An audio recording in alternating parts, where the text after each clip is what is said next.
Petit Jornal. Inteligência e irreverência em doses diárias.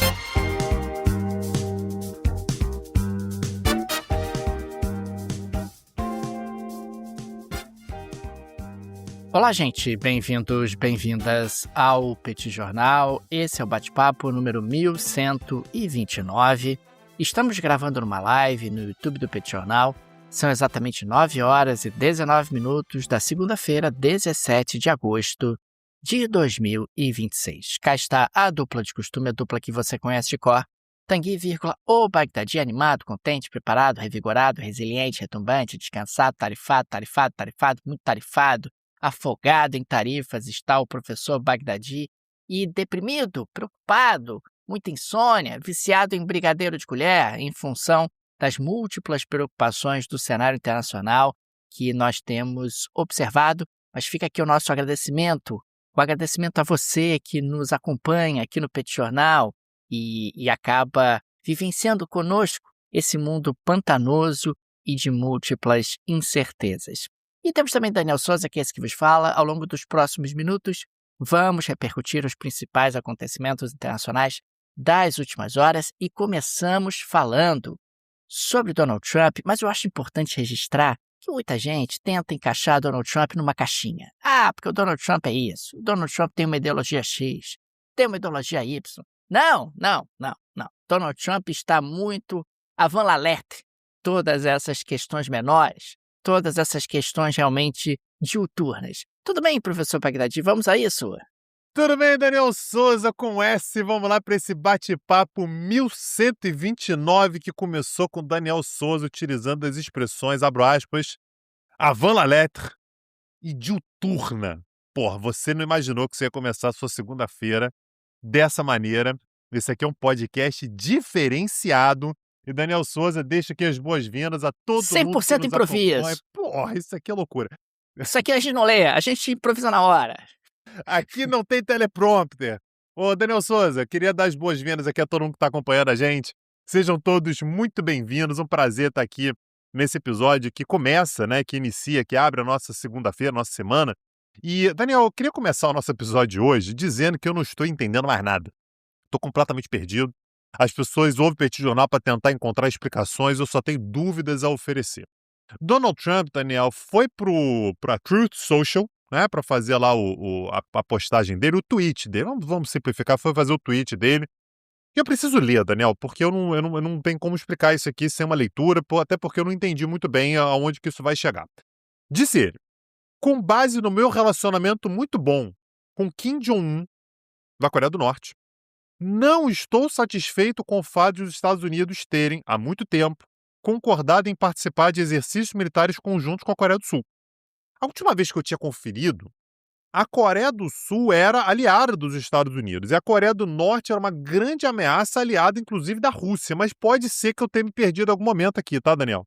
Então, o que o Trump está dizendo aqui é tem exercício militar marcado entre Estados Unidos e Coreia do Sul, mas eu não gostei, porque o meu relacionamento com Kim Jong-un é maravilhoso. Vou retomar aqui o tweet, tá, Daniel? Esses exercícios não são apenas caros, como grande parte dos custos está sendo pago pelos Estados Unidos da América, como de costume, mas também envia um sinal totalmente inapropriado e hostil. Donald Trump está dizendo aqui, Daniel, que ele não gosta de hostilidade, ele não gosta de demonstrar hostilidade com os outros. Abaixa a hostilidade. Vou voltar aqui. Durante todo o tempo em que Donald Trump foi presidente, a Coreia do Norte tem sido pacífica e respeitosa. Portanto, e com base no fato de que já é tarde demais para cancelar, instruiu o secretário da Guerra, Peter Hegseth, a reduzir substancialmente os exercícios militares conjuntos, ponto de exclamação. Embora seja algo meio desconexo, aí ele bota um ponto de interrogação no meio da frase. Recentemente perguntei ao presidente da Coreia do Sul se eles gostariam de se juntar a nós na desnuclearização da República Islâmica do Irã. Apareceu o Irã aqui no meio. E eles disseram, não obrigado. Obrigado pela atenção a esse assunto, President Donald J. Trump. Então, Daniel, o que a gente tem para começar a nossa semana? Então, você precisa não levar a sua vida a sério demais, tá? Você que está nos ouvindo. Ah, que eu tô com problemas. Ah, porque a minha vida não está fazendo sentido. Olha esse tweet de Donald Trump que ele está dizendo é que ele não quer mais que os Estados Unidos participem de um exercício militar conjunto com a Coreia do Sul, porque ele gosta muito da Coreia do Norte, ele gosta muito de Kim Jong-un E ele fez isso, Daniel, cerca de 24 horas depois de publicar uma foto de 2019 dele ao lado do Kim Jong-un. Porque a Coreia do Norte, Daniel, a gente não está sabendo disso, mas é um grande aliado dos Estados Unidos. E aí, o que é maravilhoso, Daniel, é que isso tudo está acontecendo, o que Donald Trump está dizendo nesse tweet, contraria totalmente o porta-voz militar dos Estados Unidos, que tinha dito, pouco tempo atrás, que esse treinamento é uma necessidade dos Estados Unidos, junto com a Coreia do Sul, para poder lidar com o fato de que soldados norte-coreanos estão sendo mandados para a Rússia e para a Ucrânia para lutar nessa guerra a favor de Vladimir Putin. Então, esses caras, os soldados norte-coreanos, estão indo para lutar junto com os russos, eles voltam para a Coreia do Norte com novas técnicas, né, com novos treinamentos e tudo, e que isso poderia eventualmente ser utilizado contra a Coreia do Sul, onde os Estados Unidos têm tropas. Ou seja, soldados norte-coreanos, eles poderiam eventualmente, em breve, ser uma ameaça, inclusive, para soldados dos Estados Unidos instalados na Coreia do Sul. Então, Daniel, assim, quando eu escolhi essa pauta aqui, Daniel, eu decidi que eu ia tentar explicar, mas eu não consigo. Eu não tenho muitas explicações. O fato é que Donald Trump coloca relações pessoais acima dos interesses do Estado norte-americano, o que não deveria me surpreender mais, afinal de contas, nós estamos em 2026, Daniel. Tanguy, se você ficou confuso na pauta anterior, segura essa pedrada, porque o mundo roda, e tivemos o chanceler do Talibã, o Amir Khan Muttaqi, concedendo uma entrevista ao New York Times, em Cabul, com uma mensagem bastante direta ao Washington. Ele declarou, entre outras coisas, o seguinte, abre aspas, consideramos que o capítulo da guerra chegou ao fim, e de agora em diante queremos relações baseadas em respeito mútuo e um novo capítulo de engajamento positivo, fecha aspas. Ele vai lá explicando e tal, os Estados Unidos podem ter interesse, inclusive, em realizar investimentos no Afeganistão e ter acesso, segundo ele, a reservas minerais de trilhões, eu disse trilhões de dólares, incluindo lítio e terras raras. A proposta é exclusivamente de presença civil americana no país, sem retorno de militares. O Talibã propõe que Washington reabra uma embaixada em Cabul, mantenha relações diplomáticas e invista no desenvolvimento de depósitos minerais e na construção de barragens e estradas. Ao longo do último ano, o governo talibã assinou uma parceria de defesa com a Rússia e fechou dezenas de acordos comerciais com vizinhos da Ásia Central, incluindo o Uzbequistão. Desde 31 de agosto de 2021, a Embaixada dos Estados Unidos no Afeganistão suspendeu suas operações e a Unidade de Assuntos Afegãos em Doha, no Catar, serve como missão diplomática americana para o Afeganistão. O Talibã também pediu para abrir um escritório nos Estados Unidos para lidar com questões da comunidade afegã, não necessariamente uma embaixada e possivelmente fora de Washington. Um oficial americano descreveu as conversas ainda como exploratórias e que disse também que há um caminho positivo e se eles seguirem esse caminho, nós seguiremos também. Tanguy, a gente está falando na prática de um país que não tem reconhecimento internacional. Nenhum país reconheceu formalmente o Talibã como governo legítimo do Afeganistão, principalmente pelo tratamento imposto a mulheres. O líder supremo do Talibã é alvo de mandado de prisão do Tribunal Internacional por perseguição de mulheres e meninas afegãs. Na prática, a gente está falando de um Afeganistão que está tentando normalizar o seu relacionamento com a comunidade internacional, incluindo aí os Estados Unidos, e dizendo para os Estados Unidos, tivemos dias ruins no nosso relacionamento? Tivemos. Quem nunca, né, teve dias ruins num relacionamento como o nosso? Mas passou. Águas passadas. Faz o seguinte, vocês reabrem a embaixada aqui em Cabul. Um 11 de setembro ou outro, né, Daniel Souza? O que é um dia? O que é um dia? O que é uma data, né? Um dia aí, porra, na vida de dois países, né, tão longevos quanto os Estados Unidos e Afeganistão. Tem razão. 20 anos de guerra que nós tivemos aí, mas passou, né? Passou. Nós, inclusive, nem vamos jogar na cara de vocês que nós vencemos a guerra. Expulsamos vocês aqui do Afeganistão que vocês saíram fugidos. Não vamos fazer isso porque isso é absolutamente deselegante. Mas vocês reabrem a embaixada em Cabul. Nós abrimos um escritório nos Estados Unidos para cuidar dos interesses dos afegãos. Não queremos espionar esses afegãos, não. Não queremos persegui-los nem atrás deles. Não, de forma alguma, porque nós somos pessoas que estamos mudados. E, ao mesmo tempo, vocês podem fazer investimentos bacanas, podem explorar terras raras, cobre, lítio, fazer estrada, barragem, olha que coisa boa. Vocês vão poder ganhar um dinheiro e vão poder contribuir para o desenvolvimento econômico do Afeganistão, dos talibãs. É isso, Tang. Esse mundo realmente, ele gira, e quando você vê quem era seu inimigo virou seu amigo, quem era seu amigo virou seu inimigo, ou então se tornou alguém relevante ou irrelevante, vai saber, o mundo realmente está cada vez mais veloz no que diz respeito à sua dinâmica de mudanças. Em meio a tanta incerteza e tanta loucura, Daniel, a gente precisa ter alguma certeza junto com a gente. E a certeza, Daniel Souza, é o investimento que você vai fazer, que é o melhor possível na Insider Store, tá? Então, comprando as roupas da Insider Store, você tem a certeza de que vão ser roupas duradouras, que vestem bem, que vão compor para todo, né, seu visual em todas as ocasiões que você precisar, seja para uma viagem, seja para trabalho, seja para academia, seja para fim de semana, para tudo que você precisa, a Insider Store tá lá. Ela tem, inclusive, Daniel, algumas roupas que são extremamente versáteis. A Tech T-shirt, por exemplo, que eu adoro, aliás, nas suas várias versões, servem para um monte de ocasiões diferentes, serve para momentos nos quais você quer uma coisa mais básica, serve para uma coisa para um happy hour, serve para ir para academia, e sempre com as facilidades que um tecido tecnológico é capaz de te oferecer. A gente está falando sobre roupas que não deixam mau cheiro, roupas que você não precisa passar, porque elas desamassam no corpo, roupas que você pode lavar inúmeras vezes que continuam com cara de nova. Pode ir sem muitas dúvidas.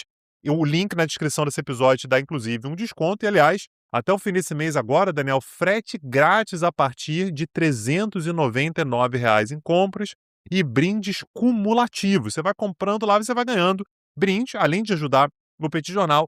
As roupas da Insider Store são um show à parte. O link está na descrição desse episódio, Daniel. Condições especialíssimas para os amigos e amigas do Petit Jornal. Imperdível, gente. Link no descritivo desse episódio.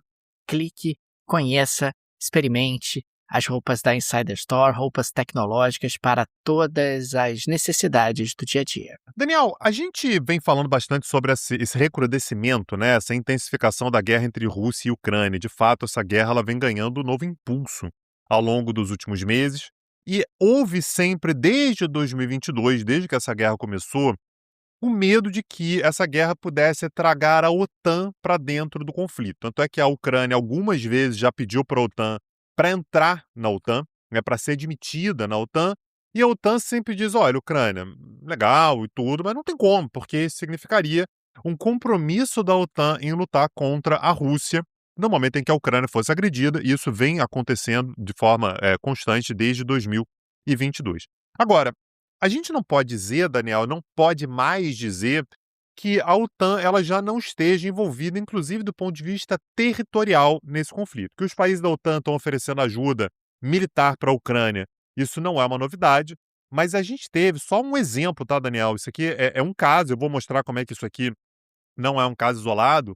Um caça F-18 da OTAN, é um caça espanhol, abateu um drone russo que invadiu o espaço aéreo da Romênia na madrugada de sábado para domingo.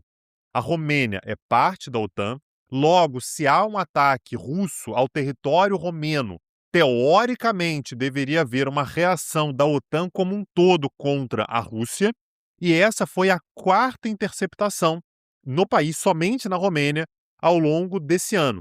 O que aumenta, né, o nível de tensão que a gente tem. Sempre a justificativa é aquela de que não, mas esse drone ele não estava indo em direção à Romênia, não era uma agressão à Romênia. Mas o fato, Daniel, é que drones russos têm passado pelo espaço aéreo de países da OTAN, não é de hoje. Em julho, por exemplo, caças F-16 romenos abateram 3 drones russos sobre o espaço aéreo do país. Em maio, um drone russo atingiu um prédio residencial em Galate, também na Romênia, durante um ataque contra a Ucrânia, o que feriu 2 pessoas, reitero, na Romênia, que é um membro da OTAN. A gente está falando sobre algo, Daniel, que vem acontecendo de forma reiterada. E aqui, claro, tá, Daniel, pode ser uma questão de um drone que tenha ultrapassado um pouco o seu espaço, né, que ele deveria atuar e tudo, mas sempre me passa a impressão, Daniel, de que melhor forma de explicar isso aqui é a Rússia testando tempo de reação. O que é o tempo de reação? Você pega um dronezinho, esse drone sai do espaço aéreo, por exemplo, da Moldávia ou da própria Ucrânia. Lembrando que a Ucrânia tem uma fronteira com a Romênia de 614 quilômetros, não é uma fronteira pequena, entra no espaço aéreo romeno e vê quanto tempo a OTAN demora para perceber, para agir e para abater esse drone. Tudo isso é metrificado. Demorou tantos segundos, demorou tantos minutos, há espaço para uma determinada ação. A gente vê, Daniel, que é um certo estresse dos limites. Você vai lidando com os limites ali o tempo todo. E a gente vê, Daniel, como é que a gente está num momento muito complicado, muito perigoso. Afinal de contas, Daniel, se você tem um drone como esse que gera uma destruição maior em algum país da OTAN, a OTAN de alguma forma vai ter que reagir. E isso pode levar a uma escalada. Não acho que isso vai acontecer, mas o fato é que a Rússia está o tempo todo testando os seus limites e gerando, portanto, danos, inclusive à própria imagem da OTAN, para ver como é que a OTAN vai reagir a casos como esses. Tanguy, o PIB do Reino Unido cresceu 1,2% na comparação anual, e junho acabou sendo o grande destaque, né, desse segundo trimestre de 2026. E o que acabou acontecendo foi que foi acreditada essa surpresa agradável, quer dizer, um crescimento maior do que o esperado, 1,2% de crescimento, que muito entre nós não é nada espetacular, mas os britânicos acharam muito bom. A Copa do Mundo e o calor. Veja você, a Copa do Mundo e o calor acabaram fazendo com que o setor de serviços tenha sido aí o grande destaque do crescimento britânico, setor de serviços imensamente estimulado pela Copa do Mundo na qual a Inglaterra teve um ótimo desempenho, acabou chegando na semifinal, e o calor também, que mantém o pessoal fora de casa, o pessoal circula, acaba comprando mais, acaba realmente tendo mais atividades do que num período de frio, onde muita gente acaba ficando ali encastelada, enclausurada, e, consequentemente, diminui a dinâmica de atividade econômica. Isso é apenas para mostrar também que grandes eventos, como a própria Copa do Mundo, têm efeitos colaterais, e esses efeitos colaterais tendem a ser maiores sobre os países que têm melhor desempenho futebolístico. Os analistas, inclusive, são unânimes em dizer que se a seleção inglesa não tivesse ido tão longe na Copa do Mundo, certamente o PIB teria tido um desempenho levemente inferior, levemente pior.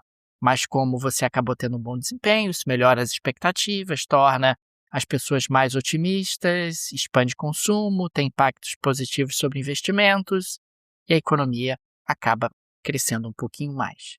E uma outra notícia que me parece importante dar destaque, Tanguy, é a seguinte: a NVIDIA anunciou parcerias estratégicas com Apollo, BlackRock, Blackstone, Brookfield e Goldman Sachs para mobilizar mais de 500 bilhões de dólares em capital de terceiros, ou seja, para levantar recursos, para levantar investimentos, para a construção de infraestrutura de inteligência artificial.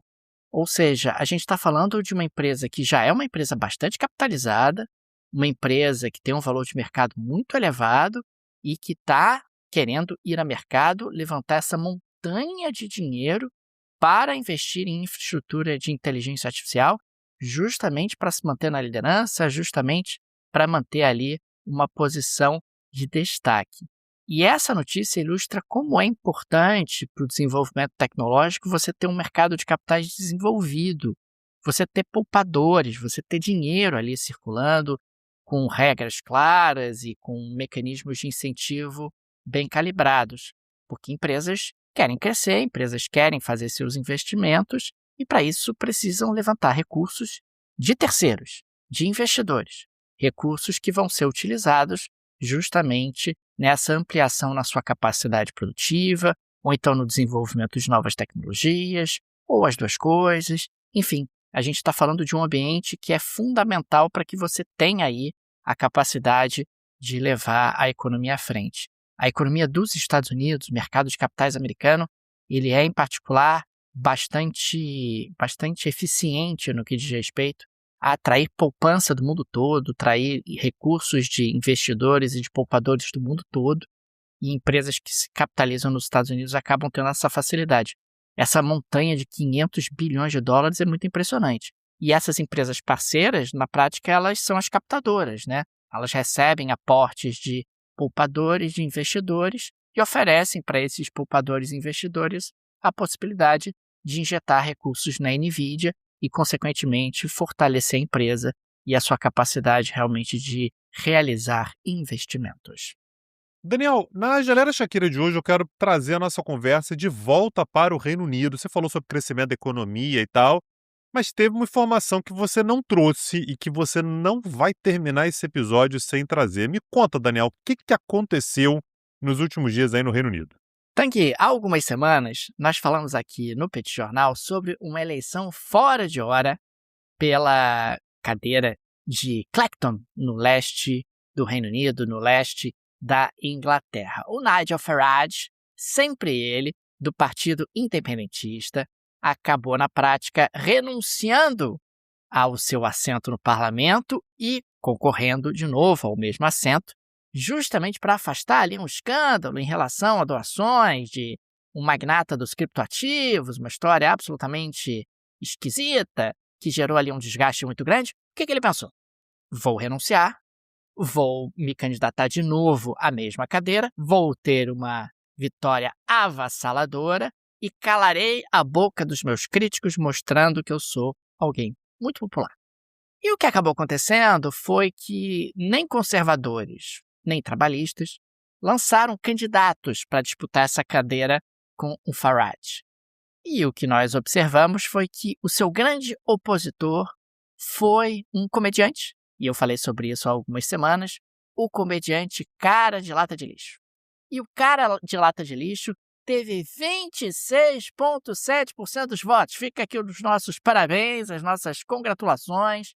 Ele que queria estatizar a Adele, ele que tinha ali uma série de propostas absolutamente inovadoras para a política britânica, queria tabelar o preço do croissant, queria baixar o preço do sorvete e queria trocar o lado que os aquecedores do banheiro são colocados. Tinha ali muitas propostas e conseguiu aí 26,7%. Não conseguiu vencer, mas teve aí uma votação expressiva. O Farage acabou tendo 62,8% dos votos. Lembrando, não teve candidato trabalhista, não teve candidato conservador, mas a participação eleitoral foi muito baixa. Apenas 44% dos eleitores apareceram para votar e nesses 44%, 26% deles foram lá para votar no Cara de Lata de Lixo, que não conseguiu sair vitorioso, não conseguiu ter uma vitória, mas de qualquer forma registrou ali o seu protesto e Farage volta para o parlamento britânico e de alguma forma traz ali aquela palavra do Brexit, ele que foi uma grande liderança do Brexit na década passada. Você dobre sua língua para falar do Cara de Lixeira, porque o Conde Cara de Lixeira, ok? Conde, Count Beanface, se você quiser saber quem é, procura aí. O Count Beanface, o Daniel como um plebeu, não está respeitando a nobreza desse país, né, do Reino Unido, que tem toda uma tradição. Estamos falando de um conde, de alguém de estirpe, de alguém que sabe o que é melhor para esse país. Não foi dessa vez, mas na próxima vez eu tenho certeza que vai sair melhor, Daniel. Tudo é uma construção aí de uma popularidade junto ao eleitorado desse distrito. Daniel Souza, dessa maneira a gente chega ao fim do nosso episódio. Queria muito agradecer a companhia de todos vocês, acompanhar essa maluquice que é o mundo nesses dias de hoje. Não é fácil, mas que bom que vocês estão com a gente, né? Tendo vocês do nosso lado fica sempre muito mais fácil. E se você quer entender um pouco mais sobre as entranhas da política internacional e da economia mundial nos dias de hoje, nós temos um curso que está rolando agora lá no Petit Cursos, em que a gente fala sobre as principais rotas internacionais. Já tivemos uma aula gratuita, que está lá disponível para todo mundo no YouTube do Petit Jornal, que a gente falou sobre os estreitos turcos, né, Bósforos, Dardanelos, falamos sobre o Mar Negro. Já tivemos uma aula sobre o Estreito de Malaca, né? O Daniel conduziu essa aula na última terça-feira. e teremos uma nova aula amanhã em que a gente vai falar sobre o canal de Suez, Mar Vermelho e o Estreito de Bab el-Mandeb. Como é que o Irã tem a ver com isso, né? Quantos navios passam por ali, a importância estratégica, como é que se fechar aquilo ali vai bagunçar tudo. Todas essas aulas e todos os outros cursos que a gente já ofereceu no Petit Cursos estão lá, disponíveis na plataforma. Acessa lá, petcursos.com.br. Fica aqui o nosso agradecimento aos apoiadores e apoiadoras do Petit Jornal, vocês que ajudam a manter nosso projeto de pé. Fica nosso carinho, nosso abraço, nosso muito obrigado a cada um de vocês. O Petit Mídia Pequena é um trabalho artesanal, é um produto digital artesanal, e por isso o auxílio de nossos apoiadores acaba sendo de fundamental importância, e fica aqui o nosso agradecimento a cada um de vocês. Fica também o convite. Se você gosta do nosso projeto, se ele faz diferença na sua rotina, considere nos apoiar. No descritivo desse episódio tem várias alternativas. Tem a chave Pix, que é uma forma prática e instantânea de apoiar o Petit Jornal. Você pode, inclusive, ativar o Pix recorrente, chave Pix, no descritivo desse episódio. Tem o link do Apoia-se, que acaba sendo bom para quem prefere cartão de crédito. Tem o link do Patreon, que é muito bacana para quem vive no exterior. Tenho certeza que uma dessas alternativas será confortável para você. É isso, Daniel Souza. Ainda hoje a gente tem mais um episódio, sai mais tarde. Nos vemos, Daniel Souza. Um abraço, até a próxima. Valeu. Tchau, tchau. Petit Jornal. Inteligência e irreverência em doses diárias.